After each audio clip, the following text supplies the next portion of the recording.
ढोलक की थाप पर जैसे ही गीत शुरू हुआ, सुरेश की आंखों के कोर भीग गए।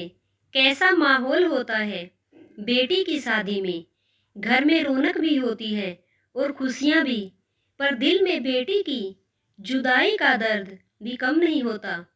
अपने जिगर के टुकड़े को दूसरे घर भेजते समय एक पिता के दिल पर क्या गुजरती है, यह कोई सुरेश से पूछे, जो अपनी पांचवी बेटी की विदाई की तैयारी कर रहा था। पहले से ही 4 बेटियों के पिता सुरेश के कंधों पर जब भतीजी नैना की परवरिश का भार आया, तो एक बार तो उसके हाथ पांव फूल गए कि अब क्या होगा। उसकी आर्थिक स्थिति तो पहले से ही डामाडोल थी। ऐसे में भाई साहब का यूं आधे में ही चले जाना उसे तोड़ गया। भाई साहब की सरप्रस्ती में वह खुद को सुरक्षित महसूस करता था। उसके असमय काल का ग्रास बनने से वह अकेला पड़ गया था। पर उस दुख के समय में होने को कोई नहीं रोक सकता। बस यही सोचकर उसने सब्र कर लिया। पर असली समस्या तो बेटियों की शादी की थी। लंबा चौड़ा दहेज देने की उसकी हैसियत नहीं थी। फिर कैसे बेटियों को अच्छे घर वर मिले। वह रात दिन इसी चिंता में घुलता रहता था। पर शायद ऊपर वाले को भी उसकी थोड़ी फिक्र थी। तभी तो सुरेश को बेटियों की शादी के लिए ज्यादा परेशान नहीं होना पड़ा। कोई राजकुमार तो नहीं, पर हाँ, लड़कियों के लिए गुजारे लायक घर तो उसने भी ढूंढ ही लिए। बेटियां सुखी हैं, उसे यह तसल्ली भी है। जब एक एक करके उसके आंगन की चिड़िया अपने अपने घोंसलों की ओर चली, तो उसका घर ही नहीं, मन भी सूना करती चली गई। बस अब भाई साहब की बिटिया नैना की डोली भी घर से विदा हो जाए तो वह गंगा नहा ले, उसकी तैयारी चल रही थी। 2 दिन बाद नैना भी चली जाएगी तो घर बिल्कुल सूना ही हो जाएगा। नैना कमरे में बैठी अपने मेहंदी लगे हाथों को देख रही थी। 2 दिन बाद उसकी शादी थी। बाहर आंगन में जो धूम मची थी, उसकी आवाजें उसके कानों तक भी पहुंच रही थी। उसे खुश होना चाहिए, आखिर उसकी शादी हो रही थी। वह खुश नहीं थी।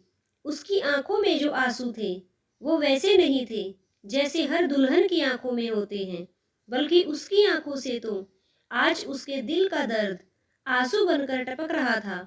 इतना तो वह उस दिन भी नहीं रोई थी जिस दिन उसके पापा गए थे। रो ही नहीं पाई। माँ की हालत ने जैसे नैना के आंसुओं पर बांध बना दिया। माँ भी क्या करती।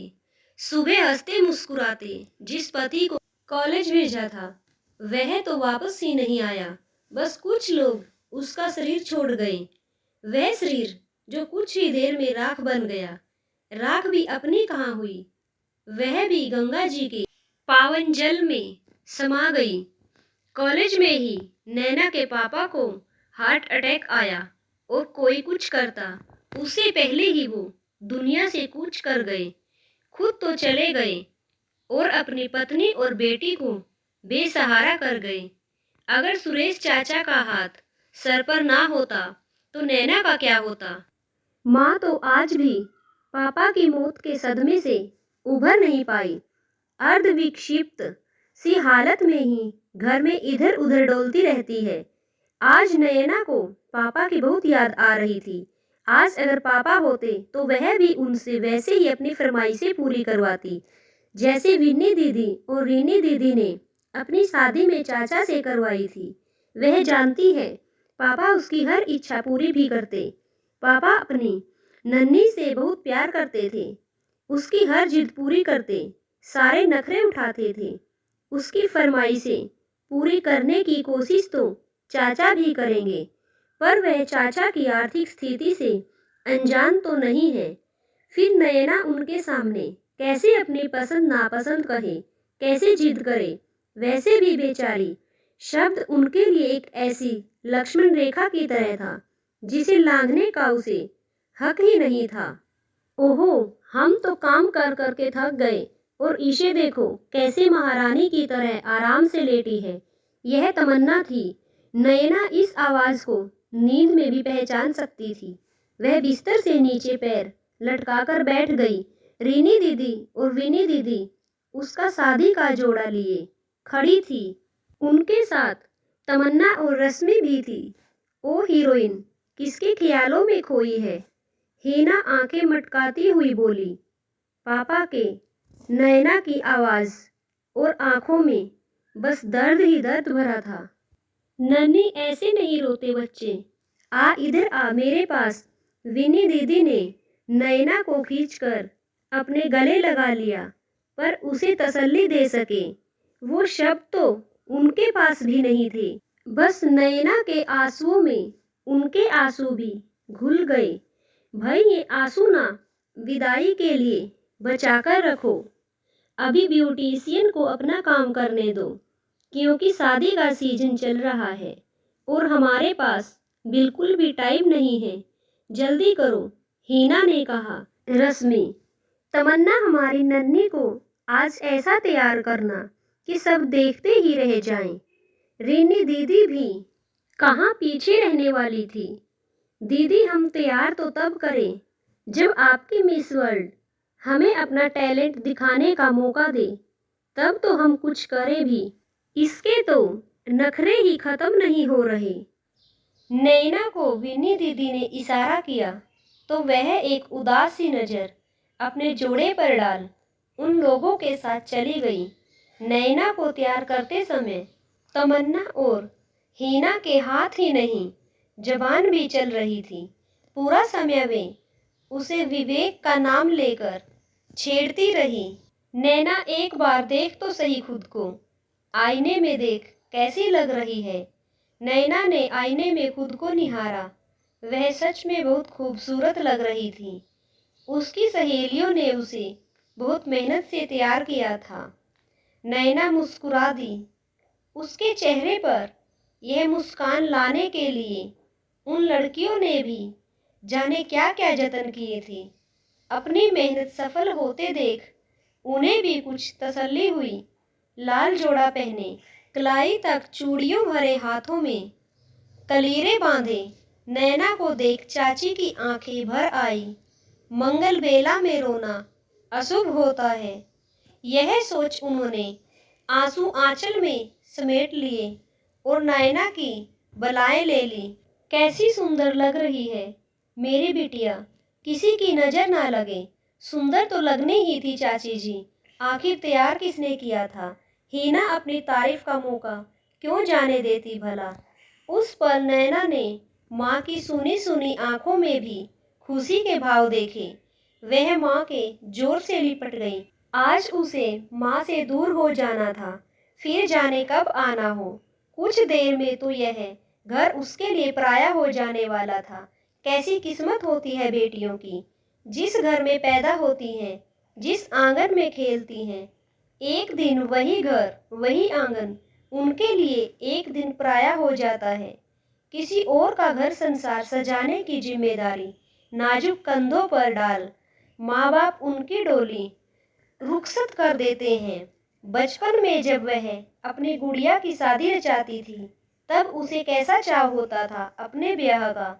जब भी कोई दुल्हन देखती थी, पापा से कह देती, पापा मेरी शादी में मुझे भी ऐसे ही कपड़े गहने दिलाना। पापा भी हमेशा हंसकर कह देते थे, हाँ मेरी रानी बिटिया, मैं तेरी शादी में सारे अरमान पूरे करूँगा, तेरे ही नहीं मेरे भी। तब नैना को यह कहाँ पता था कि गुड़िया की शादी और एक लड़की की शादी में फर्क होता है। लड़की को अपने ब्याह में केवल गहने कपड़े ही नहीं, बल्कि माँ बाप की जुदाई भी मिलती है तोहफे में। विवाह का यह कड़वा सच तो उसने अपनी मौसी के विवाह में पता चला।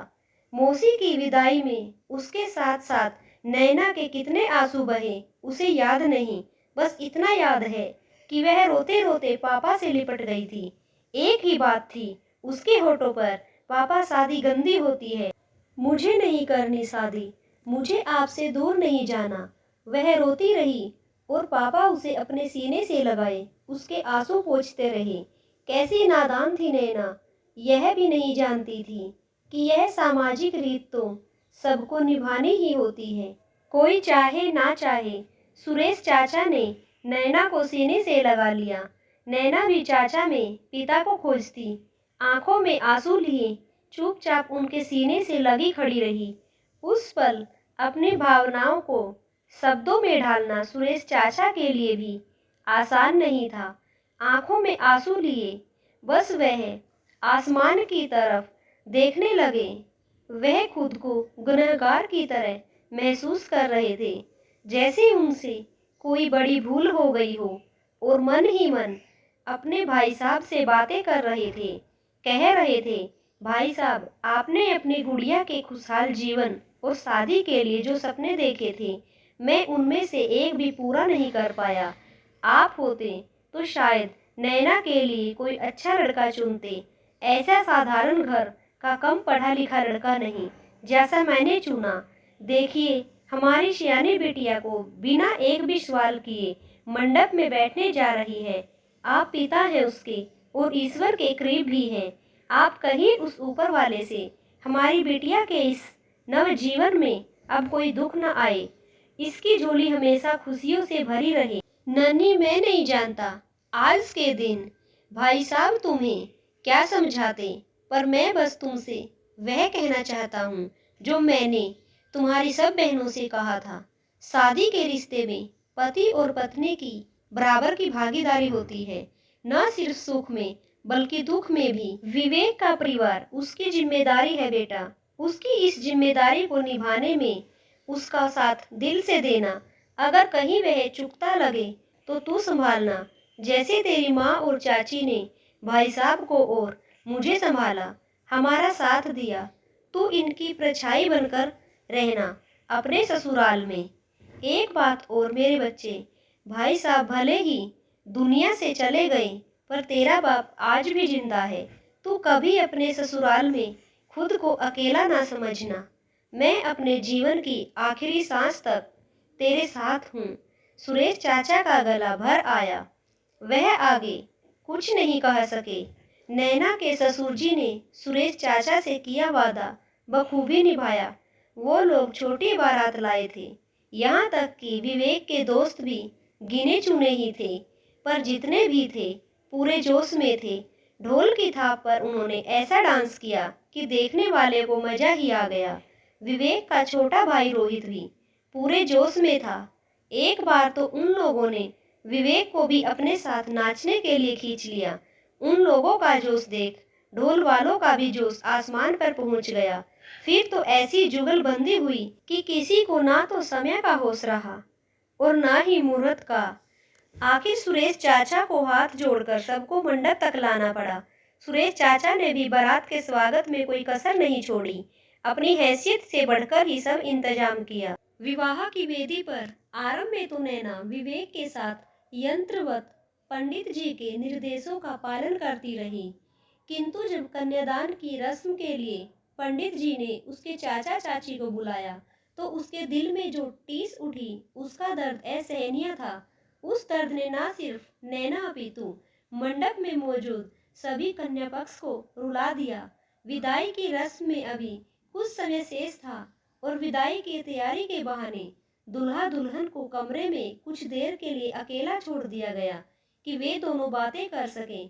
पर दो अजनबी बातें करे तो क्या करे। एक बार ही तो मिले थे दोनों, और उनके बीच दूसरे जोड़ों की तरह फोन पर भी कभी बात नहीं हुई थी। विवेक ने पहल की ही नहीं कभी, और ना ही नैना कर सकी। यहाँ भी विवेक ने उसे बातें करने में ज्यादा रुचि नहीं दिखाई। बस कुछ औपचारिक बातें हुई, बाकी समय वह फोन में ही लगा रहा। उन दोनों के बीच पसरे इस मौन के कारण नैना का दिल घबराने लगा। वो तो कुछ देर में रीनी दीदी खाना लेकर आई तो उसे चैन मिला। रीनी दीदी उसके और विवेक के लिए एक ही प्लेट में खाना लेकर आई। आज आप दोनों को एक साथ एक ही प्लेट में खाना खाना पड़ेगा। ये आपकी परीक्षा है। हम देखना चाहते हैं आप हमारे नन्हे का ख्याल कैसे रखेंगे। कहते हुए रीनी दीदी ने जब प्लेट विवेक के सामने रखी तो वह मुस्कुरा दिया। क्या बात है जीजाजी, आपके होश उड़े उड़े से क्यों लग रहे हैं? कहीं हमारी नैना की खूबसूरती को देखकर चक्कर तो नहीं आ रहे। तमन्ना की बातें सुनकर विवेक की मुस्कान थोड़ी और बड़ी हो गई। अब वह कुछ सहज भी हो गया था। बड़ी अजीब स्थिति थी नैना की विवाह की। हर रस्म और फेरे के साथ नैना खुद को एक और विवेक के परिवार के साथ थोड़ा नज़दीक महसूस कर रही थी। दूसरी ओर वह अपने परिवार से थोड़ा दूर और दूर हो रही थी। उसका अपना घर धीरे धीरे उसके मायके में तब्दील हो रहा था। नैना का दिल जैसे कोई मुट्ठी में लेकर मसल रहा था और यहाँ उसकी सहेलियाँ उसे हंसाने की कोशिश कर रही थी। विदाई के समय जब सुरेश चाचा का बेटा चिंटू नैना से लिपट कर फूट फूट कर रोया तो सभी आश्चर्यचकित रह गए। अब तक तो सबने उसके मुंह से यही सुना था, जिस दिन नन्ही दीदी की शादी होगी तो मैं माता रानी के मंदिर में नारियल चढ़ाऊंगा। इस मुसीबत से पीछा छूट जाए तो मेरी जिंदगी में चैन आ जाए। और आज जब वह दिन आ गया तो उसके दुख का कोई ठिकाना नहीं था। आखिर आंसू भरी आंखों से सबको निहारती रही। आंगन में चावल के दाने बिखेर अपने घर परिवार के मंगलमय भविष्य की कामना करती नैना नया घर संसार सजाने विदा हो गई।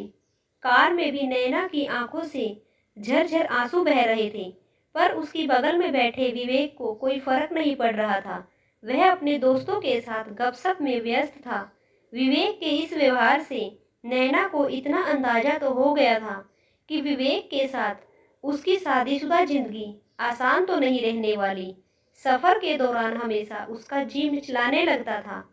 आज भी कुछ ऐसा ही हो रहा था। वह अपनी समस्या किसे बताती। उसने अपना पर्स टटोला। पर्स में टॉफी रखी थी। उसने धीरे से टॉफी निकाली और मुंह में रख ली और फिर आंखें बंद करके बैठ गई। अरे भाभी तो सो गई, रोहित ने कहा तो नैना ने आंखें खोली। रोहित और विवेक का दोस्त उसका मजाक उड़ा रहे थे। वह ना कुछ बोली और ना हिली डुली। पूरे रास्ते बस चुपचाप सर झुकाए बैठी रही। जब कार उसकी ससुराल के दरवाजे पर पहुंची तो उसे लगा शायद अब कुछ आराम मिलेगा, पर नहीं। वहां भी रस्मों की एक लंबे फहरिस्त उसका इंतजार कर रही थी। नैना ससुराल में महिलाओं से घिरी बैठी थी। अभी कुछ देर पहले ही उसकी सासू माँ ने पूरे रस्मों रिवाज के साथ उसका गृह प्रवेश करवाया था। बहुत भीड़ थी। उस छोटे से घर में महिलाएं बैठ भी नहीं पा रही थी ठीक से। बस 2 कमरे और उनके सामने छोटा सा बरामदा और कोने में एक छोटी सी रसोई, बस इतना सा ही था। नया घर। भाभी, नई बहू की आंखें तो अभी से घूमने लगी। जरा संभालना, कहीं घर पर कब्जा ही ना कर बैठी। विवेक की बुआजी ने कहा, ओ मीनू, जरा भाभी को ऊपर ले जा, थोड़ा आराम कर लेगी, थक गई होगी। नैना की आंखें अपना घर देखने का लोभ सवर्ण नहीं कर सकी, मगर बुआजी की बात सुन उसे अपनी भूल का एहसास हुआ तो उसने अपनी नजरें झुका ली, पर तब तक गड़बड़ हो चुकी थी। वरना कुछ देर पहले तक उस पर भरपूर प्यार बरसाती सासू माँ के सवर में तलखी ना आई होती। उनका यह फरमान भी शायद उसी का परिणाम था। कारण चाहे कुछ भी हो, पर शादी की रस्मों और सफर की थकान से हल्का नैना के लिए तो यह फरमान राहत बनकर आया था। उसे सच में आराम की सख्त जरूरत थी। नैना की सासू माँ ने तो बेटी को आवाज दी थी, पर उसका देवर रोहित भी कूदता फांदता साथ हो लिया।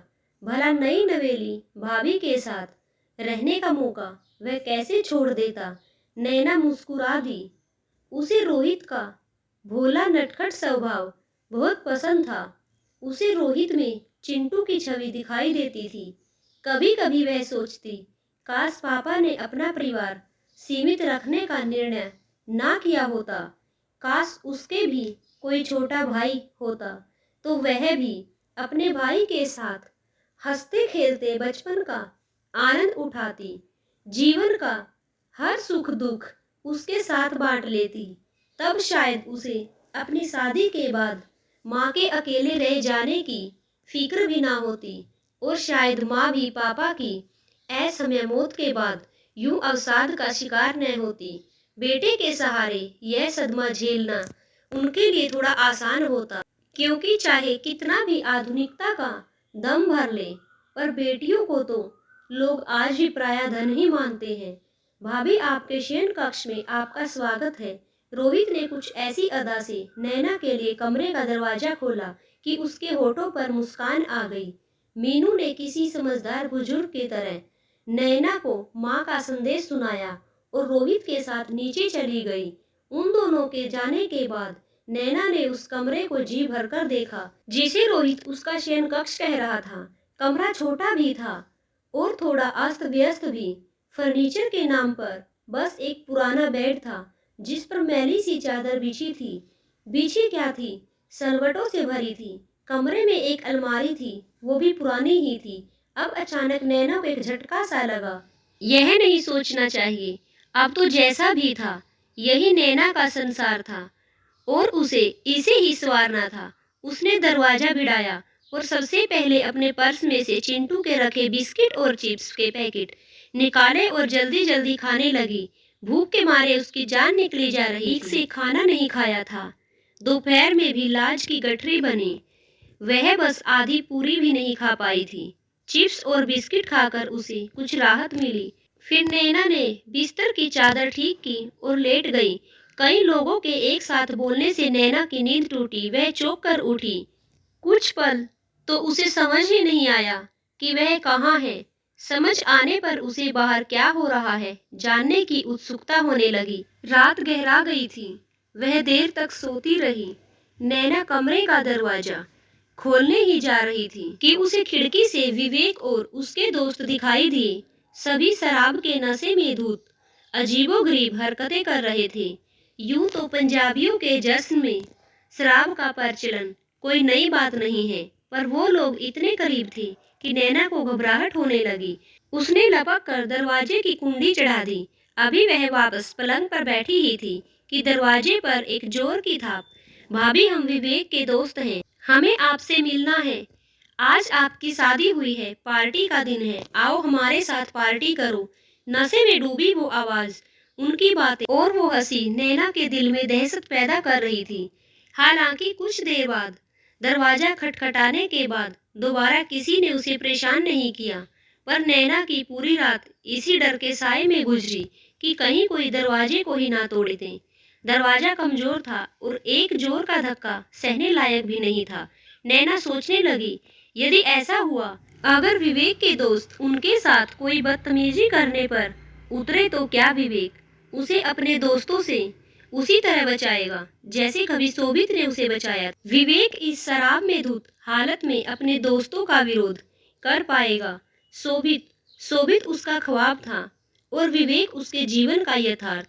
यथार्थ कभी ख्वाब की तरह रुमानी नहीं होते, अपितु खुरदरे होते हैं। इस चादर की तरह कुछ कुछ प्लस्तर उतरे, इस घर की तरह यह नैना जानती थी, पर फिर भी वह खुद को शोभित के ख्यालों में खोने से रोक नहीं सकी। बहुत वक्त भी तो नहीं गुजरा, कुछ साल पहले की ही तो बात है। नैना ने तब 12वीं की परीक्षा अच्छे नंबरों से पास की थी। ख्वाब भी बहुत ऊंचे थे उसके। IIM से MBA करना चाहती थी वह, और इसीलिए दिल्ली से बीकॉम ऑनर्स करना चाहती थी ताकि ग्रेजुएशन के साथ साथ कैट की तैयारी भी कर सके। उसके सपनों को पापा का पूरा सहयोग था, इसीलिए उसके हौसले बुलंदियों पर थे। पर वक्त के एकाएक पलटी मार दी। चाचा उसका दिल्ली में पढ़ाई का खर्च नहीं उठा सकते, यह नैना अच्छे से जानती थी। इसीलिए उसने पापा के गुजरने के बाद अपने शहर के ही कॉलेज में बीकॉम ऑनर्स में दाखिला ले लिया। लेकिन उस कॉलेज की फीस और दूसरे खर्चे भी भारी पड़ रहे थे। एक बार तो नैना को लगा शायद उसे पढ़ाई बीच में ही छोड़नी होगी। वह यह बात किसी के सामने कहकर चाचा की बेइज्जती नहीं करना चाहती थी। फिर भी जाने कैसे उसकी समस्या उसकी सबसे अच्छी सहेली तमन्ना ने समझ ली और अपरोक्ष रूप से इसका हल भी सुझा दिया। वह कहने लगी, नैना, मुझे तुम्हारी मदद चाहिए। मेरे भैया के बच्चों के लिए एक अच्छी ट्यूशन टीचर चाहिए। भैया ने यह जिम्मेदारी मुझे सौंपी है, अब मैं कहाँ ढूंढूं? तू तो मेरी सबसे अच्छी दोस्त है, तू ही पढ़ा दिया करना बच्चों को प्लीज। अंधा क्या चाहे, दो आंखें। पर फिर भी नैना ने खुद से हाँ भर देने की गलती नहीं की, बल्कि कहा चाचा से पूछकर बताऊंगी। चाचा चाची दोनों ही मना कर रहे थे कि उसकी अपनी पढ़ाई पर असर पड़ेगा, पर नैना ने उन्हें आश्वस्त करते हुए कहा कि वह मैनेज कर लेगी। आखिर उसने उन दोनों को मना ही लिया और फिर चल पड़ी जीवन संघर्ष के पथ पर कदम ताल करने। आगे नैना के जीवन में क्या होगा जानने के लिए चैनल को सब्सक्राइब कर लीजिए और बेल आइकॉन के बटन को क्लिक कीजिए ताकि वीडियो का नोटिफिकेशन आप लोगों को मिल जाए।